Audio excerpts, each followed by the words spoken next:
Les gars, aujourd'hui il faut que je vous parle de quelque chose qui s'est déroulé au cours de la journée d'hier et ceci risque d'avoir un effet énorme sur tous les marchés de la crypto-monnaie à l'avenir. Alors encore une fois les gars, assurez-vous de rester par ici du début jusqu'à la fin, j'ai plein de trucs à vous dire et il faut que je vous parle d'ailleurs d'autre chose qui est en train de se construire actuellement pour le Bitcoin, ce qui pourrait nous amener à avoir un type de pump, une augmentation de prix similaire à tout ce qu'on a pu voir ici récemment. Vous pouvez constater qu'on a franchi la boîte orange ici, on est passé de 57 à 62 000 $. Et bien aujourd'hui, je vais vous parler du même genre de circonstances qui sont une fois encore sur le point de se produire potentiellement comme on a pu le voir juste ici avant d'avoir une grosse augmentation. Donc voilà, encore une fois, beaucoup de choses à se dire aujourd'hui, assurez-vous de rester du début jusqu'à la fin de cette vidéo. Alors bienvenue à tous, je m'appelle Maxime et je vous apporte chaque jour des nouvelles vidéos en français sur les crypto-monnaies en vous apprenant comment vous faire de l'argent sur ces marchés. Si vous êtes nouveau sur cette chaîne, alors soyez sûr de vous abonner et d'activer la cloche dès maintenant. Ok, qu'est-ce qu'on peut voir ici sur l'intervalle de 4 heures? Alors, pour commencer, on peut constater qu'on a une chandelle verte de ce côté. En fait, on a une petite augmentation. Genre, on essaye... Ouais, encore une fois, on fait un peu tout ce qu'on peut avec ce qu'on a. On a une petite tendance ici, même si on a été rejeté par ce niveau de résistance depuis le 15. En fait, ça fait quelques jours où on a un petit peu du mal avec ce niveau. On s'est fait rejeter à plusieurs reprises. Ici également le 16. Et vous pouvez voir que maintenant, une fois encore, on est aux prises avec ce niveau de résistance. On a d'ailleurs plusieurs mèches ici où on s'est fait rejeter, mais en même temps, vous pouvez voir que dans un laps de temps très court, et d'ailleurs, on en parlait d'ailleurs au cours de ces derniers jours dans les dernières vidéos, on a une tendance de réaliser des sommets de plus en plus élevés, non pardon, plutôt des creux de plus en plus élevés également. Donc, des hauts un peu plus élevés, vous pouvez voir que ça penche également à la hausse, mais c'est vraiment très léger. Quoi qu'il en soit, on a une petite formation ici qui est en train de se, dérouler potentiellement sur un intervalle plus court. Alors, ce qu'on aimerait voir déjà, c'est franchir ce point et dépasser ce niveau. On voudrait dépasser ce niveau également et supprimer ce niveau. C'est vraiment le plus important. Donc voilà. La première chose à faire pour que ça se produise, bien entendu, ce serait de dépasser tout ceci. Ensuite, vous avez le gros niveau de résistance aux 63 800 $. Maintenant, si j'active également les moyennes mobiles cette fois sur l'intervalle journalier, alors qu'est-ce qu'on peut voir de ce côté? Eh bien, vous pouvez constater que sur la moyenne mobile de période 50, la ligne orange ici, on s'est fait rejeter à de nombreuses reprises. Vous pouvez également voir qu'on a la moyenne mobile de 200 jours, la verte ici, qui solidifie également toute cette zone en général, c'est ce qu'on appelle un cluster de résistance. Vous pouvez voir qu'on a aussi la moyenne mobile de 100 jours qui est la violette, donc voilà, la 200 et la 100 convergent vers cette boîte orange, ce qui signifie que cette boîte orange va être une résistance incroyablement difficile à dépasser à la hausse. Donc voilà, attendez-vous à ce que pas mal de personnes vendent du Bitcoin, ici potentiellement placent certains shorts. Voilà, c'est quelque chose qu'il faudra garder à l'œil, je pense qu'on aura une grosse résistance ici, vraiment une grosse bataille à la hausse à l'intérieur de cette boîte orange pour essayer de la dépasser. Maintenant, si vous regardez le graphe de 2 jours pour le coup, rien de bien intéressant n'a changé, on est toujours au milieu de ce canal. Si vous regardez les marchés traditionnels, les contrats à terme vont ouvrir plus tard au cours de cette journée. Encore une fois, on verra si on a une continuation à la hausse sur base de tout ceci, ou si peut-être on va pouvoir commencer à dépasser cette tendance, surtout à partir de cette boîte orange que vous pouvez voir juste ici, enfin plutôt de cette ligne orange, pardon.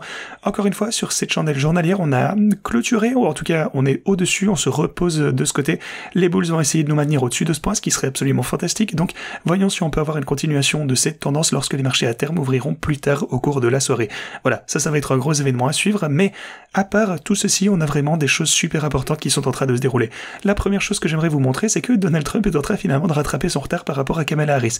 Il y a quelques jours à peine, on en parlait d'ailleurs sur la chaîne, on était à presque, 55 vers 45, 44, 56, peut-être même en faveur de Kamala Harris.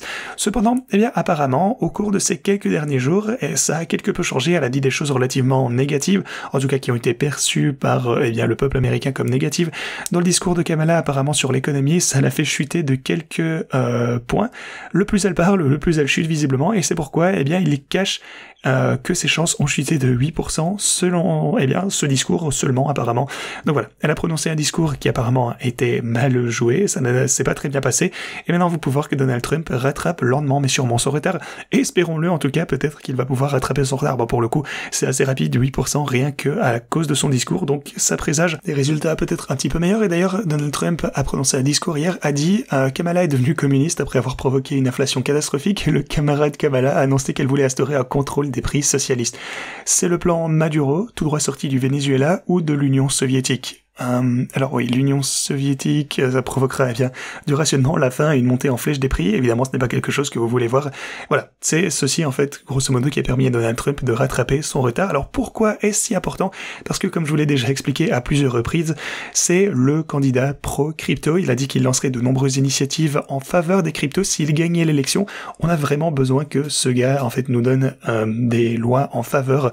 Bon, encore une fois, pour un égoïste en tant qu'investisseur, si vous êtes impliqué dans la crypto, vous voulez que Donald Trump remporte les élections, j'ai rien à voir avec la politique américaine, mais en tout cas, juste pour l'univers des cryptos, c'est pourquoi, en tout cas, je pense que ça continue à être le cas, ce serait quelque chose de positif pour le Bitcoin si jamais il venait à être élu.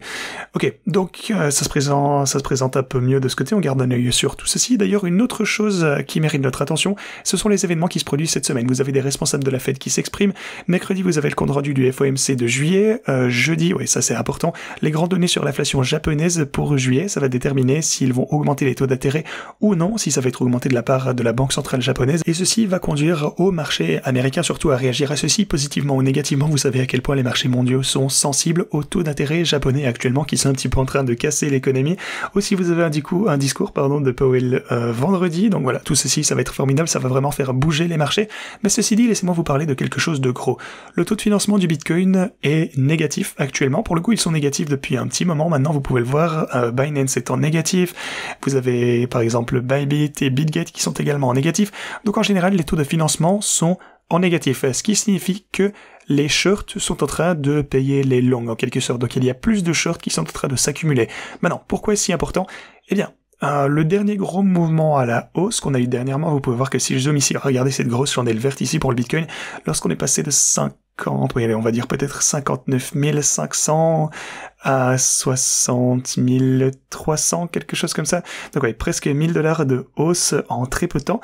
Eh bien, vous pouvez voir, si vous regardez la zone en jaune ici, eh bien, ce sont les shorts qui se sont fait liquider.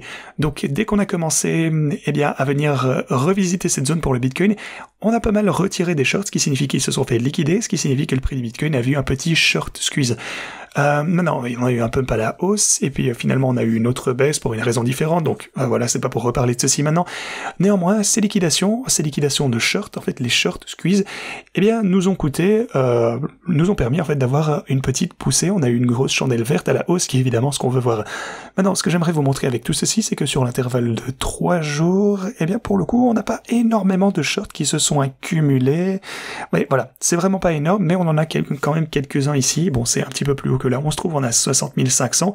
Donc si jamais on parvenait à se dégager de cette zone également, et puis qu'on venait revisiter cette liquidité ici, ça pourrait conduire une fois encore à un petit short squeeze à la hausse. Encore une fois, peut-être pas aussi gros que ceci, là ça va pas être vraiment important, vous pouvez voir qu'il y avait vraiment beaucoup plus de shorts qui s'accumulent ici.